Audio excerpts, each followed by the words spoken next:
Namaskar, I'm Ashok Vyas, and Young India Cultural Group is a wonderful organization. It is connecting with youth and sharing the practical application of ancient wisdom. So here I have the pleasure of standing with Rathi Raja ji, and today is a very special day, some sort of a celebration of the Gita teaching, which is continuing for many years. So Rathi ji, what is happening today here? Today is my annual program called Gita Vichara. And we study all year on applying the wisdom teachings, ancient teachings, to contemporary problems.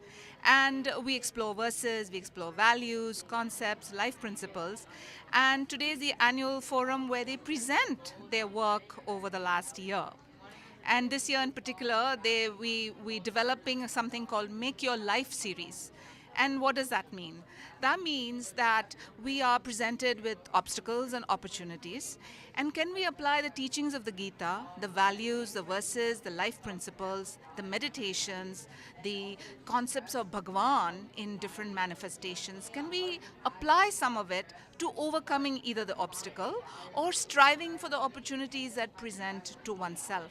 And sometimes obstacles can seem so overwhelming that we cannot aspire for opportunities. We spend so much of our energy on just struggling with obstacles. So the idea is, can you make your life in a vision? And the vision that's presented today, which you will see, is called the vision of the Gita. And it's a beautiful vision, and many of my students have been with me for many years. So we explore over time, because life presents over time. Okay, so when we refer to Bhagavad Gita, each one of us is reminded of the battlefield of Kurukshetra and the dialogue between Arjuna and Lord Krishna. And of course, there was the biggest obstacle, which to my mind was that he felt that there is no point in killing people who are related to him and all that. So he wanted to give up. So that was obstacle and a question, and there is much more. But when we are talking about practically applying that teaching of Bhagavad Gita in the present context, what kind of obstacles the group of students picked up? That's a wonderful question. And the obstacles that we work on, and it's universal obstacles, obstacles of anger, obstacles of sorrow, of greed, of pride, of I would call alasya, where you just don't feel like moving, occurs for all of us, children, adults, all of us. On a weekly basis, we meditate actually on what was your obstacle of the week. And it's amazing, it revolves around the same principles of anger and sorrow and frustration and aggravation. And those could be extreme or they could be minor. So, and we can apply these principles because we want to be the best we can be, to be a value to society, for oneself and for others, in our family, in our community. See, I'm kind of tempted because Make Your Life series and the way you are connecting with Bhagavad Gita, if I may ask a general question which might be clearly known to many people or not. What we as a society and most of us are suffering is, I would term as greed. Because what we have, we want more. When we get more, we want even more. So, do you see that Bhagavad Gita addressing the obstacle of greed in the growth of an individual in some way? Absolutely. The way Bhagavad Gita approaches it doesn't launch into greed right away. It brings you to the point where you see where your likes and dislikes, your raga and dvesha, where when it's taken to the highest degree, can cause so much misery in you. It brings you to the point where you see. If somebody were to tell me, oh, don't be greedy, don't do this, don't do that, it doesn't work. That formula doesn't work. But when you can see as a vision that a life based on just likes and desires, what I want and what I don't want, it actually lands you straight into a lot of trouble. And kids see it, we see it, and in an opportunity of meditative self-reflection, you see the connection right away. But the hardest thing for us to do is to work through our desires and see what has to be let go. And that's where the Gita really helps. What do you let go, How do you let go? It is also difficult because attachment and detachment both are important in some way in making your life. So in the Make Your Life series, Ratiji, I'm also tempted to ask you many times in our society, even as parents, when we are trying to show the path of growth to kids, we are looking at money most of the time, make money and pay or pay our bills in a dignified way. That's what we consider as life most of the time. If you sort of precipitate a lot of teachings that we are given or are giving. So, in the context of Bhagavad Gita, do you think that is the correct approach, or there is more to make your life? See, making money is a vital part of one's life. It is artha. You have to earn so that you can build your life. But when it becomes an obsession and it causes going against some basic principles of ahimsa and satyam and karuna and all of those, then that method is incorrect. And when you cross those principles, rather you don't follow those principles, that's where it becomes greed. And here is the thing, we live in a culture which is very greed oriented. We're all judged by, and the kids know that, especially out on Long Island, the kids know that the success is very oriented around monetary acquisitions. Absolutely. So I must say that Rathi Rajaji, Young India Cultural Group succeeded, first of all, in exposing these teenagers here all the way away from India in America towards Bhagavad Gita. And on the top of it, not just exposing to the text as such, but how to apply the principles which are given in Bhagavad Gita. So when you saw the demonstration of their understanding so creatively, how as a teacher that made you feel? I'm always surprised by how much I learn from the students. It's a moving entity, life. The anxiety level that the youth have of today far exceeds the anxiety level they had 10 years ago, 15 years ago. I've been doing this for over 25 years, so I see anxiety much more. So I work extra hard to make it simple. Actually, I work hard to make it simple, that life can be simple, that you don't have to internalize everything. Anxiety, keep it outside you. It's a process, there's no easy formula, and we apply our principles. It's a daily process.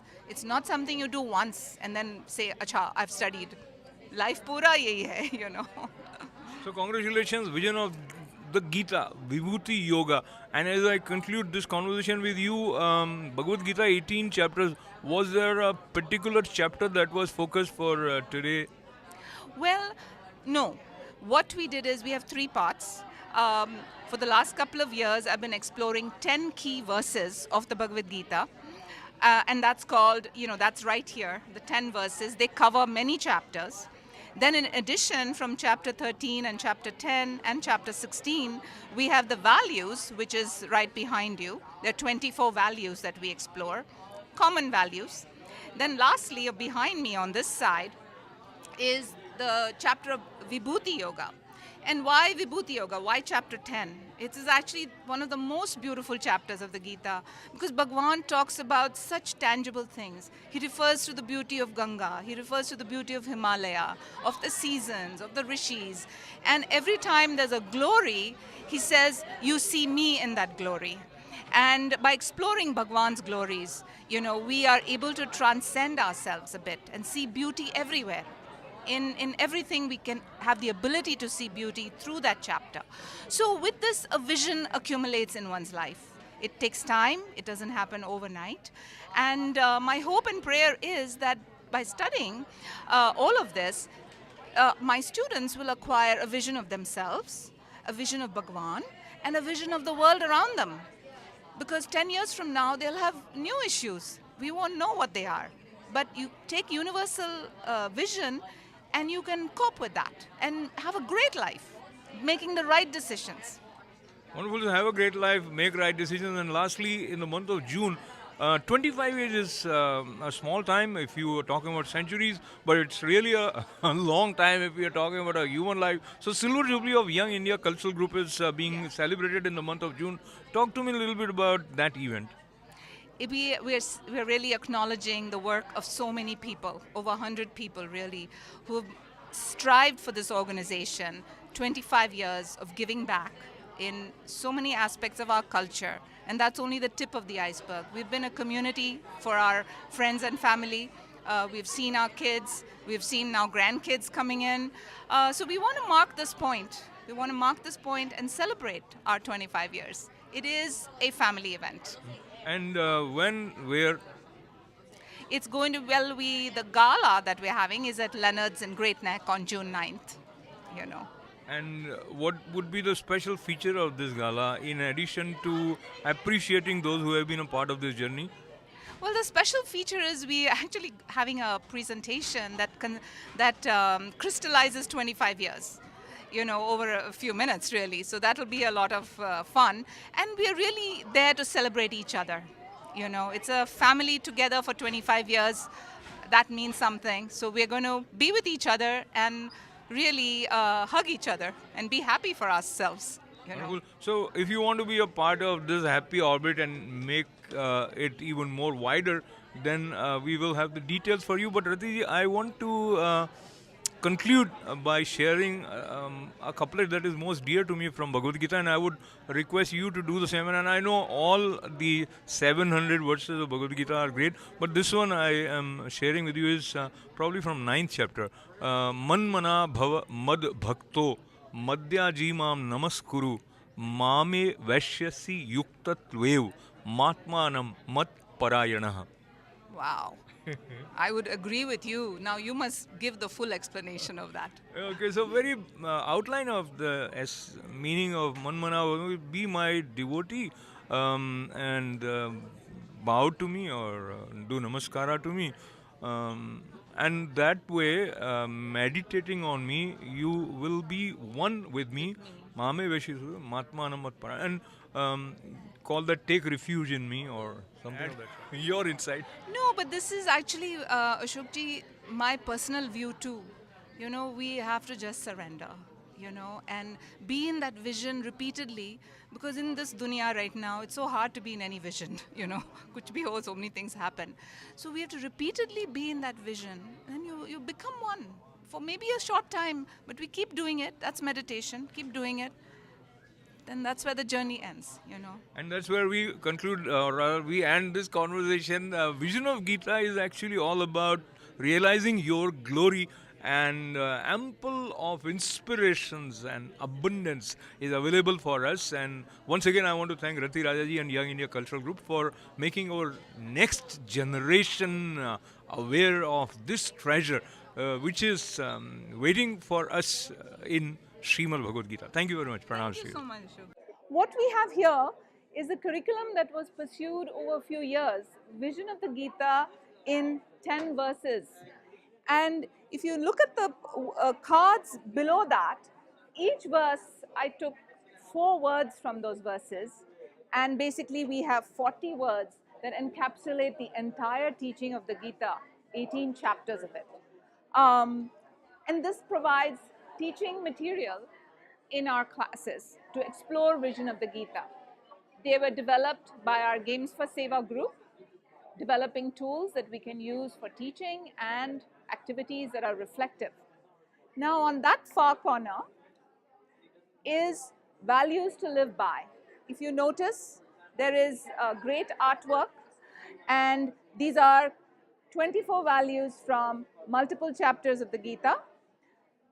Values like Arjavam, straightforwardness, Dhanam, charity, Ahimsa, non-injury. So these values were explored in multiple ways, through art, through discussion, through games, so that we can internalize those values and see the benefit of living a life of value. Thirdly, we have been exploring Ishvara through the chapter 10, which is the glory of Bhagwan, Vibhuti Yoga. So 10 verses, rather 20 verses were taken from chapter 10, and each beautiful concept was first explored by art. And what you see in this entire room is that artwork that reflects Bhagwan. And I will be using that repeatedly, either as a traveling exhibit or in our classes, to explore Bhagwan in such a beautiful way. The treasure that exists within the Bhagavad Gita is really infinite. Each concept you take and unfold, it's an entire teaching in itself. So it's really like the petals of a lotus. At every stage, it opens out more and reveals an inner treasure. Then you go a little deeper, there's another inner treasure.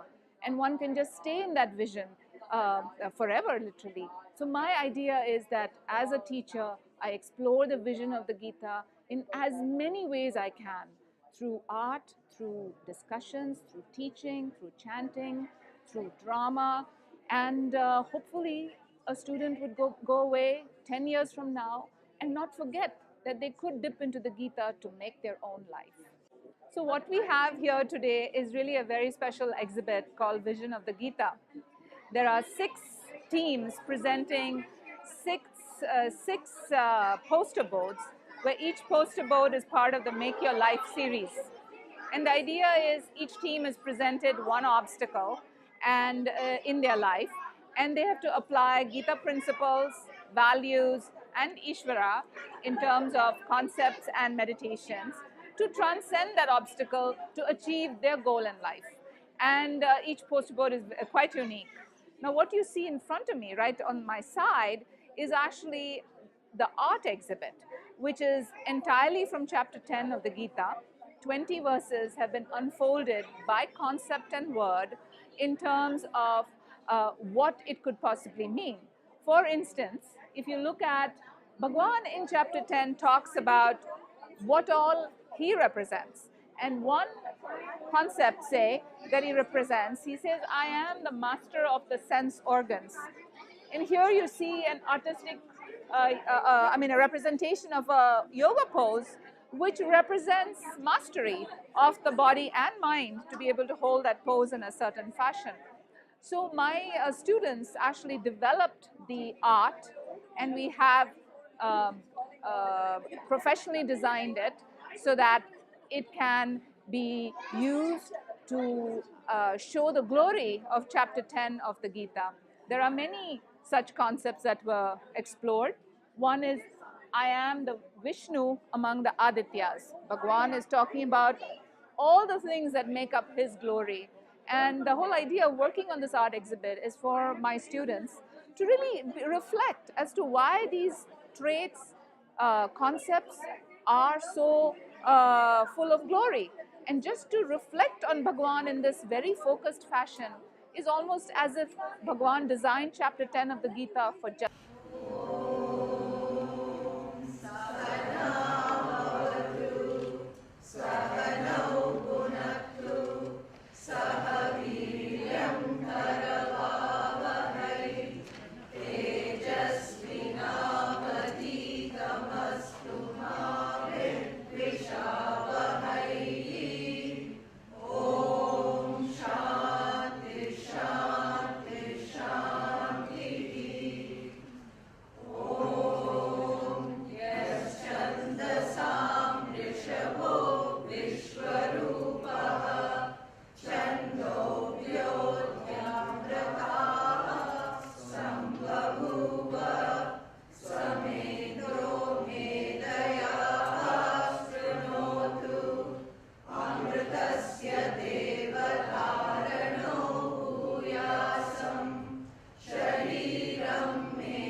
Hello, I'm Ashok Vyas, and here it's my great pleasure to see teenagers having immersed themselves in the understanding of Srimad Bhagavad Gita. And what we see here is from sorrows to satisfaction, adventure of self realization. This exhibit is prepared by six of them, and five of them are here. So I begin by you, and first, just give me your names.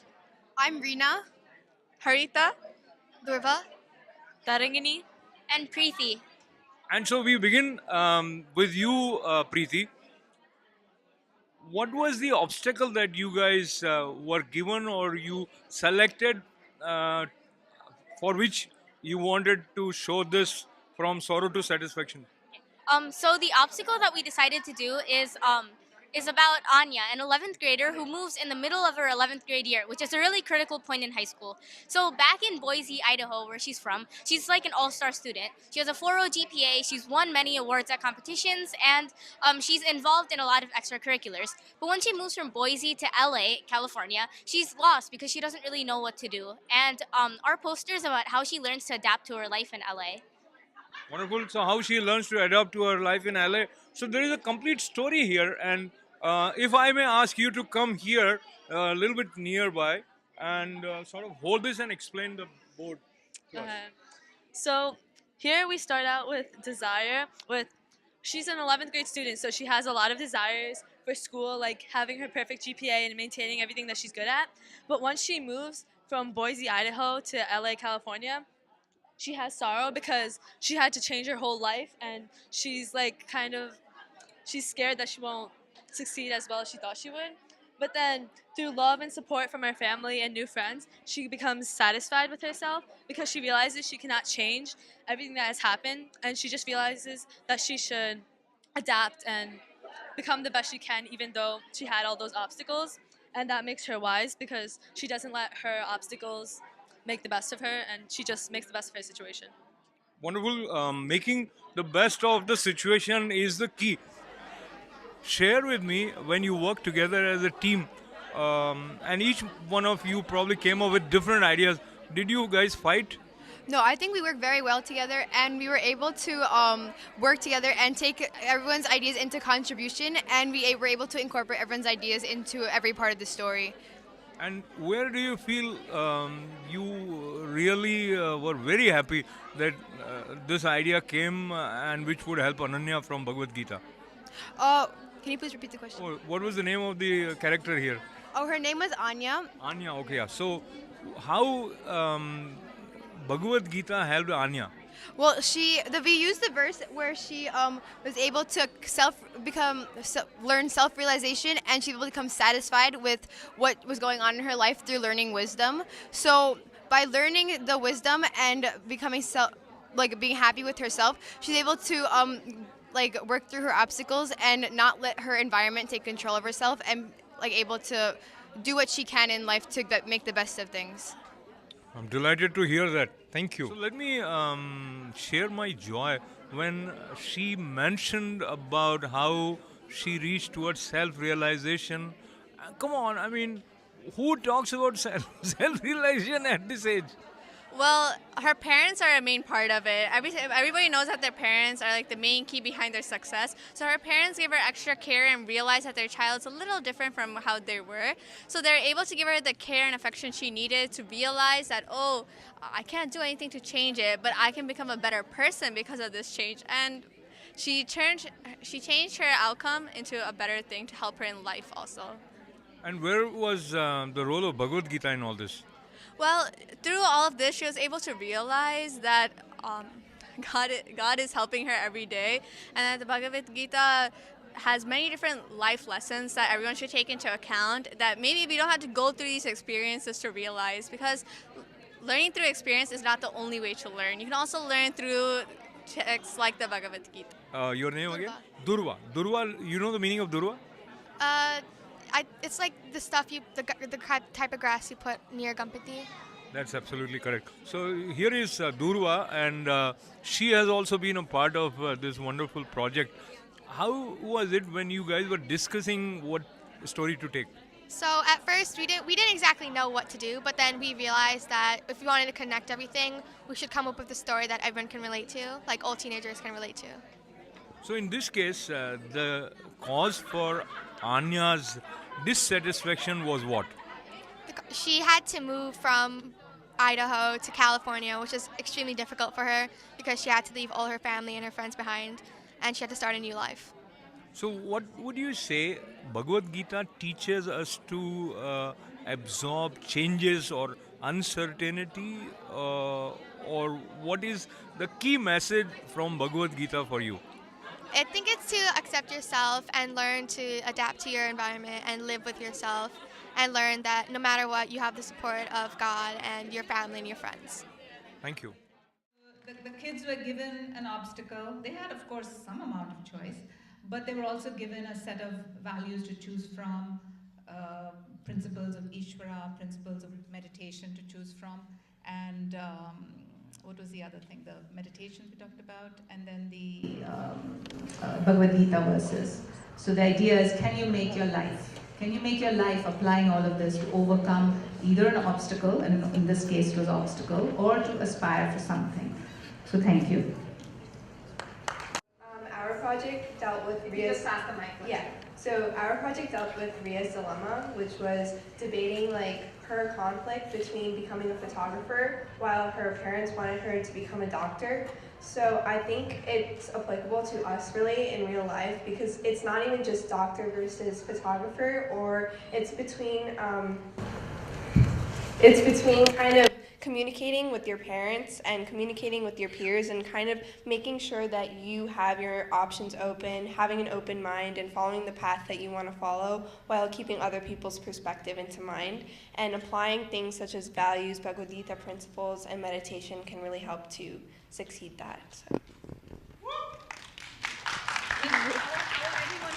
Yeah. So now you have to add what she has not said. Okay.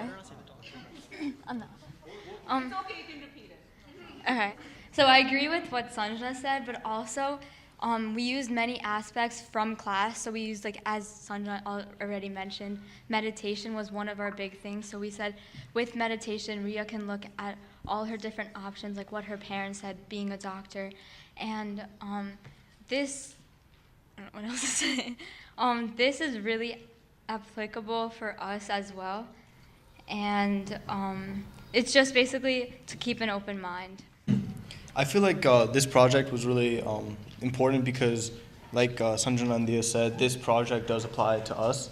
And through this project, like applying like the Bhagavad Gita principles and the values and just like different things all together in the meditation, we were able to see like how like this hypothetical person was able to deal with the situation. So we could apply that to ourselves if we have to deal with that, like if we don't want to be a doctor, like most of our parents will make us try to be. So once if we feel like we don't want to do that, we can do what Ria did and we can better handle the situation than if we hadn't tried to do this. So we changed it to, you know what, your parents want you to be a doctor, which is something that I'm sure many of us can relate to, like career-wise. Yeah, I agree with what everyone was saying, but I also think that it's hard for us as teenagers, because I know, like myself, if my mom is saying something, then it's hard for me to like actually like consider what she's saying, because in that moment I really, really want something. So it's important for us to look at the future and what would happen. So it's important to listen to people who have more experience than us. Yeah.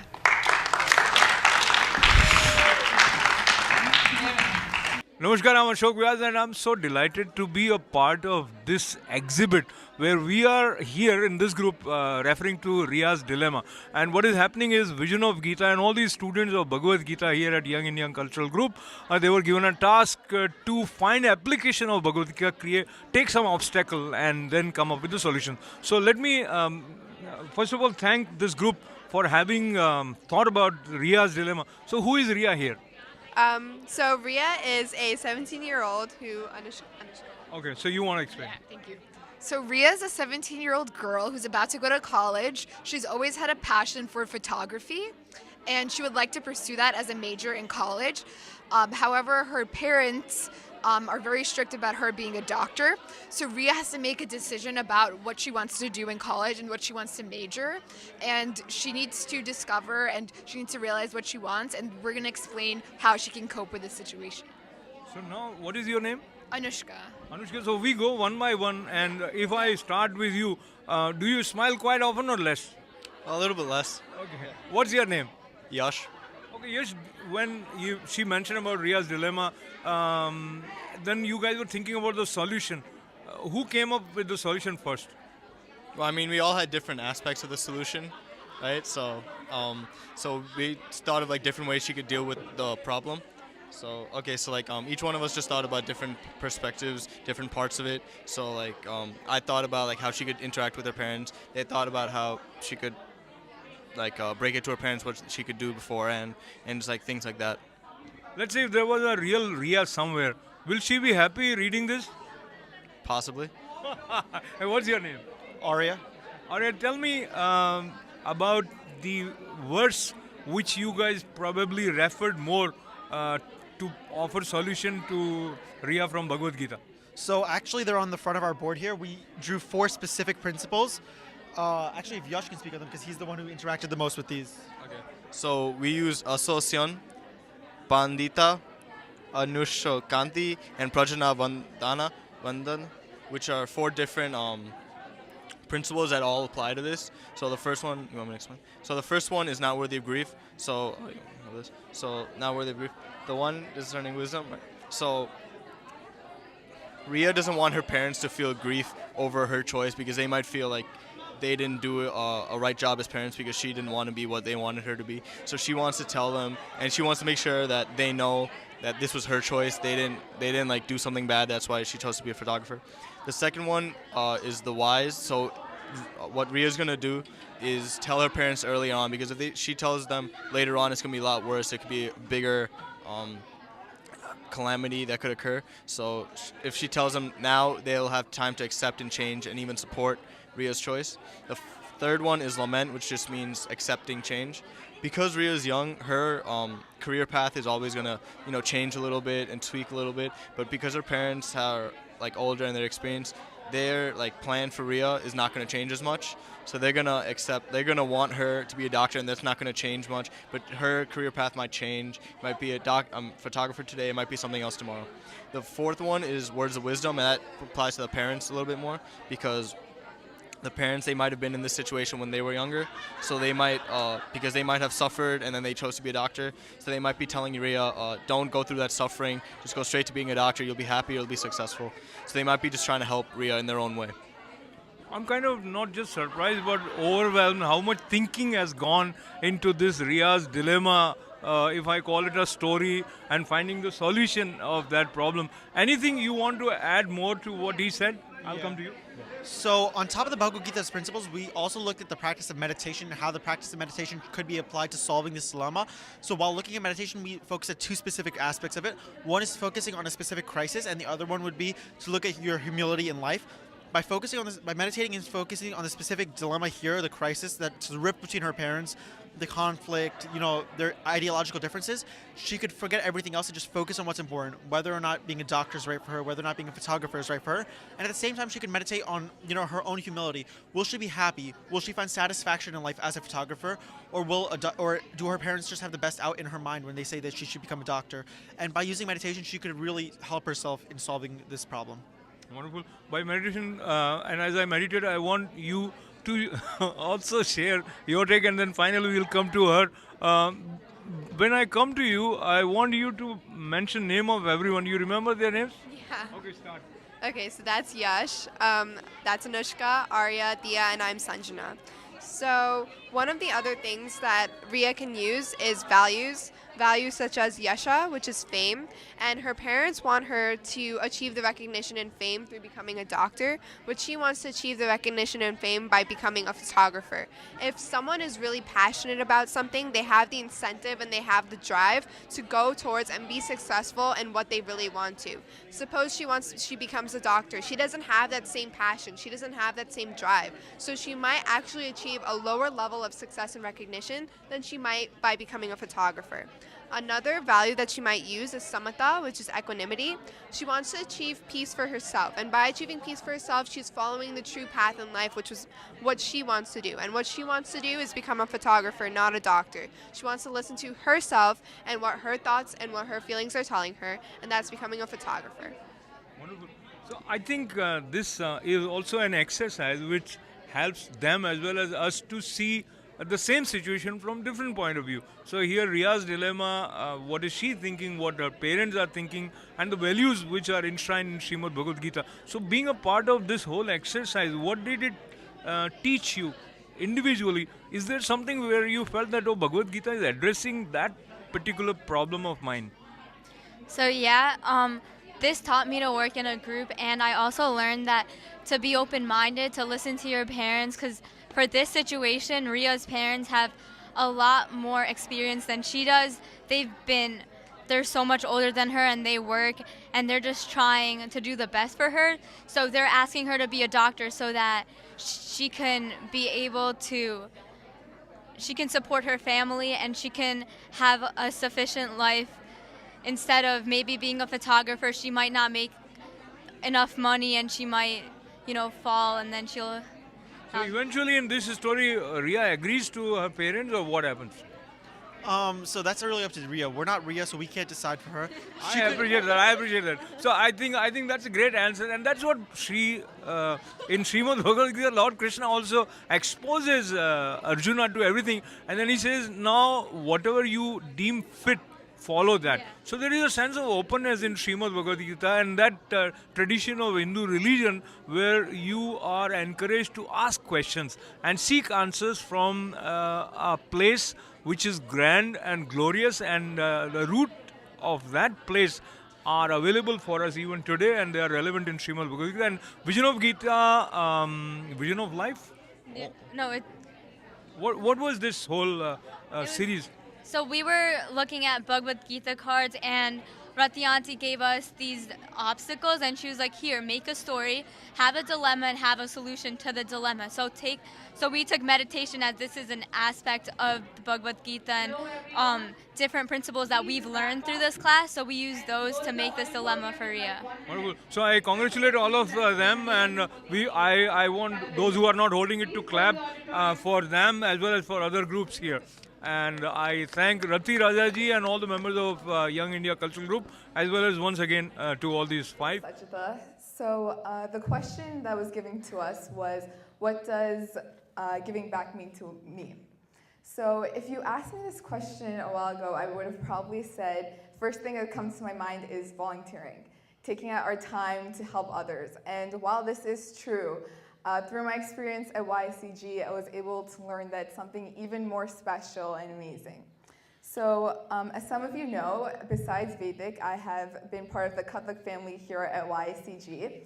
After dancing for about 9 years, I was very honored that I had the opportunity to help the little kids from 1 to 2 p.m. and help just assist around in the class. And when first I went into this, I thought, the biggest thing I can do is just help them with their technique, with their dance, and just improve them overall. But I realized what really warmed my heart was when I began to see them smile as they dance, when I began to see them more curious and interested in Kathak, when I saw them create their own little sisters, Kathak sisters, as I have created in my group. And most importantly, when I saw them grow as dancers and appreciate and have that passion and love for Kathak as I have always had. So for me, giving back the most is when I am able to spread my cultures and values of Kathak, and when I am able to help keep this culture alive. And I hope to continue doing this throughout my life and hopefully continue spreading culture. And I'm extremely happy and grateful that Rathi Auntie and the rest of YICG has allowed us to use this platform to spread our culture at such a young age. So thank you. So YICG has provided me with a lot. I've made so many new friends, and I've been coming to YICG since I was about 8, so for 8 to 9 years. So giving back means helping others around you with the skills, mentality, and the knowledge that you acquired. But by being part of Games for Seva and Vedic, I've been able to help everyone around me, and I've been able to give back by making games that all the kids in the younger classes play. And they get to preserve our culture. I have been part of Games for Seva from the beginning, and we've created some amazing games such as Kurna Skirma, Memory Maya, and Rank It. So making these games allows me and the team to be creative and use our knowledge to create games. And we use these games to preserve our culture and show our culture to everyone else. Like using the advantages or opportunities that I've been given and allowing other people to follow in those or do those opportunities as well. Like, and YICG, for instance, has been able to, has been helping me do that. For instance, I took Dabla in this program. So, and then because there's so many parents here who have children, sometimes they come up to me and they ask. So I'm able to tell them to just like, yeah, it's an amazing instrument-ish. So they're allowed to go and like, go to the teacher and let their own children learn how to play the instrument, as well as when sometimes they ask me about Vedic and I tell them what I learned in Vedic and how impactful it's been for the past almost 7 years, possibly more. And that's overall. And for Vishy, he's another student in this class who's not here right now, so I'm reading his thing for him. So this is Vishy, not me. To me, giving back means returning a favor, paying a debt or helping someone who's helped me with interest. Giving back to me is doing anything for my family, community, and country because of what they all give to me. YICG has benefited me to give back by giving me reasons to and means to give back to my family, community, and country. I have gained reasons to give back to the people who have given for me through the numerous lessons we learned in Vedic class. Through one great medium, Games for Seva, I have a way to give back to my community by promoting Hinduism and benefiting the public and other Indians to learn more about their culture and history. And I've been coming to YICG since I was 4, so that's 12 years, pretty long time. I feel so blessed to have given this opportunity to connect with my Indian heritage and culture and expand on my horizons and just meet so many new people and like so many very good friends who I've had for so long. And one thing that I think that I helped with is impacting the younger children who I volunteer with at Hindi class from 1 to 2. And every year there's a new class and I bond with the kids and they're all like so cute and I always feel happy when they like learn something that I taught them. And I just feel like I've given them so many like fun times and memories. And yeah, that's what I think that giving back means. Simran. I've been coming to YICG for a really long time, but I started dancing around 6 years ago. So I'm part of the same dance family as Sajita. And it's been really fun because when I first started dance, the dance family was already like made and like everyone was already bonded. So I was kind of just like a new person who was joining. So I was really scared because I thought, oh, I don't know if I'm gonna make friends or if I'm gonna enjoy it. But everyone was just so open and friendly and just loved that I was there. And it was really fun to be around them. And so what I think that giving back means is just to see people happy, and especially little kids. I love little kids so much. And so when I volunteer at my Vedic class from 2 to 3, I just love being around them because they're so curious and so interested about what they're learning, and they always ask so many questions. And I think that's really important because they just want to learn. Like that's their job as a child, just to learn, and that's what they want to. That's what they're doing. So that's what I think giving back means. The kids were to send me if they were missing, but I have only Manav's statement. So let me share Manav's. This is Manav Allu's statement. Giving back to the community means different things for different people. To me, giving back means helping those who can't help themselves. With YICG, I have learned about the Hindu culture and the wisdom it offers. Using this knowledge, I've been able to act calm and collected in difficult situations using the values I have learned. Games for Seva was a platform for me to enrich the values learned in Rathi Auntie's class and also be able to develop games to make it more fun and practical. So that was this. You're just and Yash, Tulsi. Thank you. Whoa. Thank you. Sorry. Congratulations. Thank you. We are not used to having so many wires around us. Okay. Okay, thank you guys. Is in the art exhibit that you saw, not the poster boards that the kids presented, but the art exhibit, is basically there are 75 pieces that were developed over last summer and then, made to look pretty, professional, which are all words from chapter 10 of the Bhagavad Gita. The chapter itself is Vibhuti Yoga, meaning glories of Bhagwan. And I wanted to just share, and this is a teaching we're only going to start in the fall. Usually I'm 2 years, I'll plan 2 years ahead. So I planned for fall of 2019 and 2018. And having these wonderful cards make excellent, excellent reflective tools. So the one that I'm going to talk about today is Bhagwan says, chapter 10, verse 35, on I am spring among the seasons. So I thought I'd comment on why Bhagwan says he's spring among the seasons. Spring represents a new beginning, a time for renewal, maybe recuperation, or re-energizing. Maybe it's time to clear the heart and mind of anger and regrets. It is a marking point, and nature provides us with the total spirit around us. There's greenery around us, new plants are coming. I know many of you had got plants from the plant sale, and just, the air is different. And it's a period for growth and blossoms. So in this digital era of really no seasons, because everything is temperature controlled for us, our car, our homes, wherever we go, our connection with nature is kind of depleted. And then with the electricity, we don't really transition from day to night with the sun. We sleep whenever we sleep. So spring is a time to reflect on transitions and how we can ride on the power of Mother Nature herself. And what else does spring represent? It represents love and empathy, to be able to walk in someone else's path. So nature comes back, with so much forgiveness after, say, a harsh winter.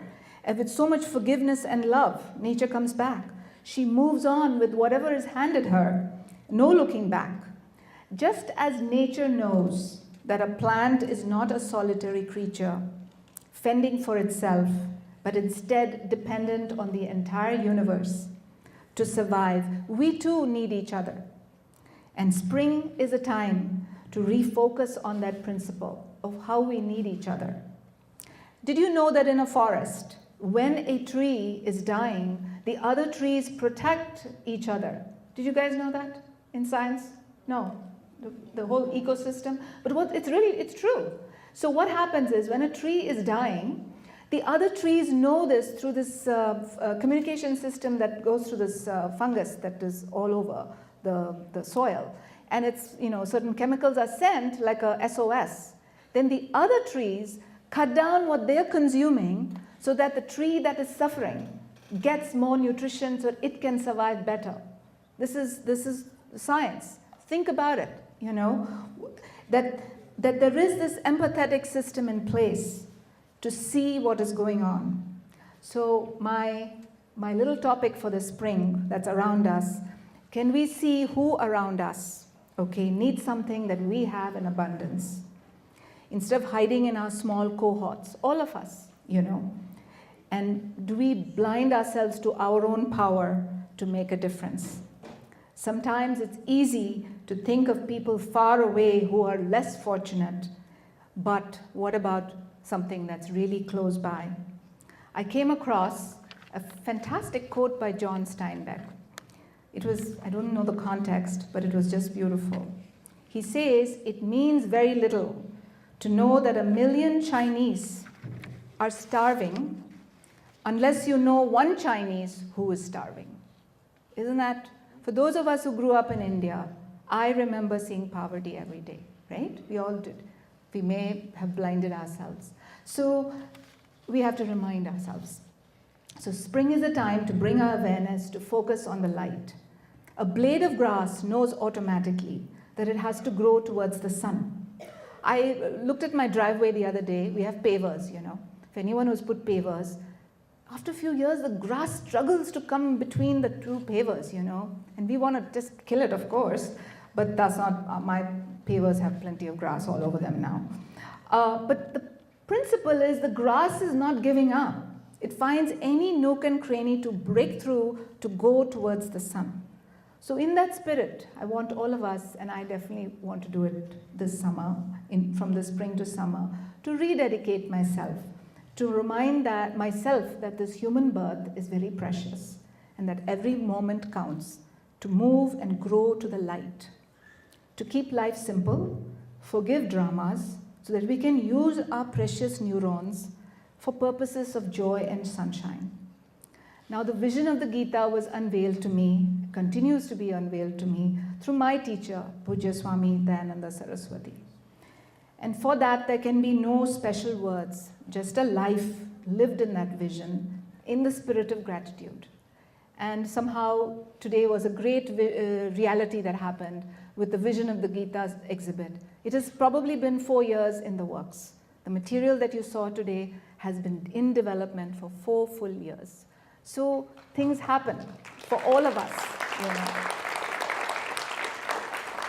Thank you. If you look at the values cards, 4 years ago, Isha Sharma started work on those pieces of art, one artwork at a time. And all the kids, the Vedic kids, the Games for Seva, we've all come together as a team today. So that's very, very thrilling, really. So this is what it means. We do the hard work of never giving up, keep moving, and walking the talk. So I really, 25 years of YICG, I thank you all for your trust and kindness over the last 25 years. I see many old-timers here who, I keep sending, come to my Gita Vichara, but people do show up, today I'm really happy. Each of you has a special place in my heart. We have another 25 years in us now. I feel we do. So let's keep just doing that. Be like that blade of grass that doesn't give up. So with that, I want to invite our esteemed graduates, Ishan Tavakaran, Stephanie Benedictus, and Sanjay Verma. The first person up is Sanjay. Sanjay and I go way back. I remember as a child, an aggressive one I might add, I would wrestle him. I would beat him up, and when he finally snapped and tried to fight me back, he would get yelled at by Puneet Uncle. And now if you look at him, he could take one step towards me, and I would fall over. Oh my God, he moved. I thought he was gonna come. Over the years, Sanjay is taking classes such as Hindi and Vedic. He's grown into an incredibly hardworking and kind person. His hard work has clearly paid off as he's going to UCLA in the fall as a maybe law, maybe poli-sci, maybe finance, maybe astrophysics, maybe applied math. Hopefully he'll figure it out soon. But whatever he decides, we know he's going to go great places. And I look forward to watching him grow even more, and I wish him the best of luck for the years to come. Because I haven't been here all too often for the past year and a half, but if you don't know me, I guess now you do, because Stephanie, thank you for that great introduction. And so I've been coming to YICG since I was about 3 years old. And as someone who goes to a school that doesn't have a very large Indian population, it was actually a really great experience to come here and meet a lot of other people who were similar to me and who shared the same cultural background. And it was nice to find that there was a group of people who I could talk to and spend time with outside of the people who I'd see every single day at school. And I always told a lot of my friends on Saturdays that I went to Indian school, but it's actually a lot more than a school. And while we do have teachers and we do have classes, I think that there's just a lot more to this community, and I'm really thankful that we have it, because you get the experience to learn more and just to spend time with other people who you wouldn't otherwise have the opportunity to. And from all the times I showed up to play badminton and basketball in the gym and to the great Diwali parties that I attended, I'm so thankful that I've been able to go to these events. Learning about meditation and the ways that I can use the lessons from the Vedic classes in my daily life from Rathi Aunty really allowed me to embrace my culture. I hope to be able to use all the valuable lessons and morals as I attend UCLA starting next year and continue into the professional world. Thank you to everybody who has taught me or instructed me in the time I've spent here, and I hope that you are all able to continue to preserve and spread our culture. Thank you.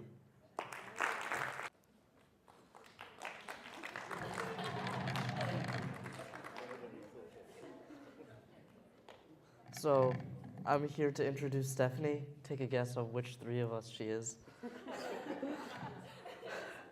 She's currently a Bollywood teacher here at YICG.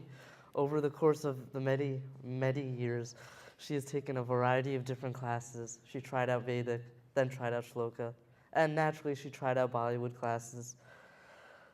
We share many funny and scary memories together throughout our growing up and childhood, like that time when her little aggressive brother picked up this large piece of a wooden plank from outside, ran inside, and started whacking us. I closed the door in time, don't worry. Yeah, I closed the door in time, we're okay. We're still graduating, so that's good. So here she is, the one and only Stephanie. Thank you for that amazing introduction, Ishan. I'm sure my brother would still do that to us today. YICG has had an incredible impact on my life and who I am as a person. The knowledge and gratitude for my culture that I've gained over these years is priceless. This year, I was given a prompt to write about my most meaningful experience. I sat and thought about what changed me and what helped me grow. YICG was the only thing that fit the bill. I sat to write and words flew out naturally. I would like to share this with you. My cosmetics drawer overflows with a myriad of liquids and solids used to enhance the way I look. From mascara to blush, it's all there. I take out a caramel-colored foundation and apply it to my face. Immediately, I notice how wrong it is. In frustration, I throw the bottle in the trash. I reflect back on hours at Sephora, swatching color after color on every vacant space on my arm, but I still fail to find a foundation that matched my skin tone. The struggle of finding the correct foundation is one of the more subtle ways that society and makeup companies tell me to whitewash my skin color and essentially whitewash my identity. I may not have been able to find the perfect shade at Sephora, but I found it here at the Young Indian Culture Group. My first day,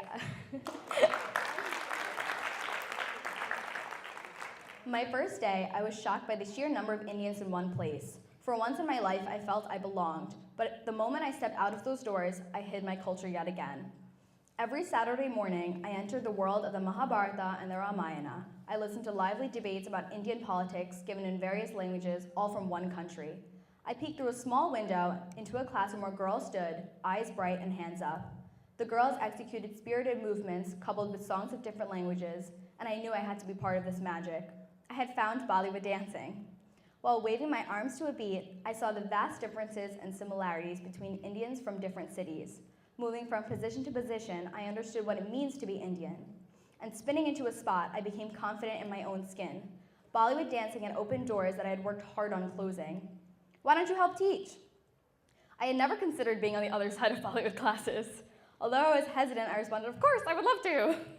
I became the assistant Bollywood teacher. Now I choreographed the moves and counted the beats out loud. In between beats, I noticed who remembered every step each and every week, and the kids who forgot it moments after it was taught. My brother was among the latter. They reminded me of the person I used to be not too long ago. As the YICG Kalanjali came around, next week guys, everyone come. All 4 classes had practiced to perfection. The kids went on stage and showed off their 7 months of hard work. I was overwhelmed by watching the classes perform.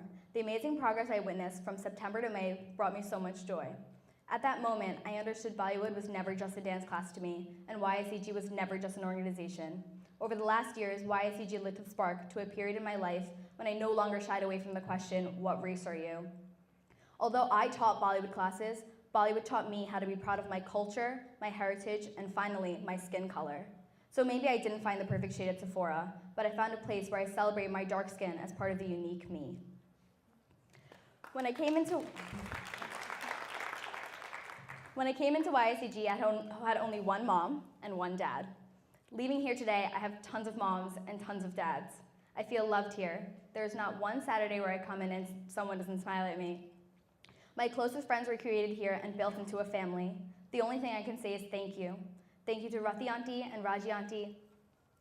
And thank you to everyone that has made this experience the best I've ever had. And also, my ultimate goal is to come back and be a Must Music mom. So I'll see you all soon.